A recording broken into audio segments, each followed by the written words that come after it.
Hello children, today we are reading Mr. Snow, the 7th book of the Mr. Man collection by Roger Hargreaves. I have my usual friends with me, Sean the sheep and Molly the mummy with her little baby, Bear. So everybody sit comfortably, get tucked up and the story shall begin. Mr. Snow. One night, 2 days before Christmas, it started to snow. All night it snowed and snowed and snowed and snowed and snowed. Millions and billions and trillions of big white, soft snowflakes covered the whole wide world. When morning came, it was quite amazing to see just how much snow had fallen. All the houses, all the trees, all the roads, and all the fields were covered. It was almost as if a huge white blanket had been gently laid over everything. Everywhere you looked was white. And then the sun came out, and so did the children. They were all dressed up and muffled up, wearing scarves and woolies and gloves and boots so that they wouldn't catch cold. All the children were so excited to see so much snow, which isn't surprising really because there was more snow than they'd ever seen before. Some of them went on their sledges racing down the hills. Some of them who didn't have sledges threw snowballs at each other. One little boy even made a snowball that was as big as himself.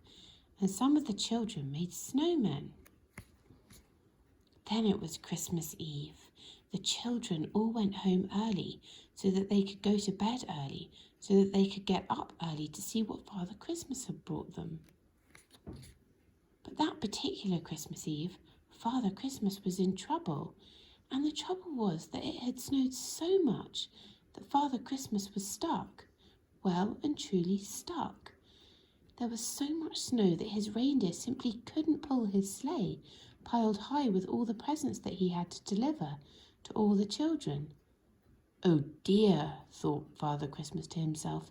"Oh dear me, what am I to do?" He sat down on his sack of toys and thought how he could manage to deliver all the presents to all the children before they woke up on Christmas morning. Oh dear me," he said out loud and sighed. Now, it just so happened that Father Christmas had got himself stuck just beside a snowman which one of the children had built, and that gave him an idea. A good idea, a very good idea, a very good idea indeed. How would you like to help me?" he asked the snowman. But of course the snowman didn't answer, because snowmen can't talk, can they? "Of course, I'll have to use some of my magic to bring him to life," thought Father Christmas to himself. So he tugged his white beard 3 times and muttered some Father Christmassy magic words into it. Suddenly, you might almost say magically, the snowman did come to life. "Hello, Father Christmas," said Mr. Snow, which was the snowman's name. "You look a bit sort of stuck if you ask me, which you aren't, but I'll say so anyway. And if you ask me again, I'd say you need a sort of helping hand, if you know what I mean, which you probably do, because that's probably why you've brought me to life, which you certainly did. So can I be of any assistance?" Mr. Snow, as you might have gathered, was a rather talkative sort of snowman. "Exactly," beamed Father Christmas. "Let's get started." And start they did. Mr. Snow gave Father Christmas an enormous push, and off they went. They divided the work between them. It was Mr. Snow's job to make sure that all the right toys for all the right boys and all the right toys for all the right girls were put into all the right sacks. It was Father Christmas's job to make sure he took all the right sacks down all the right chimneys and delivered all the right toys to all the right boys and all the right toys to all the right girls. Mr. Snow and Father Christmas made sure that Susan got her teddy bear. Mr. Snow and Father Christmas made sure that Peter got his train. Mr. Snow and Father Christmas made sure that John got his piggy bank.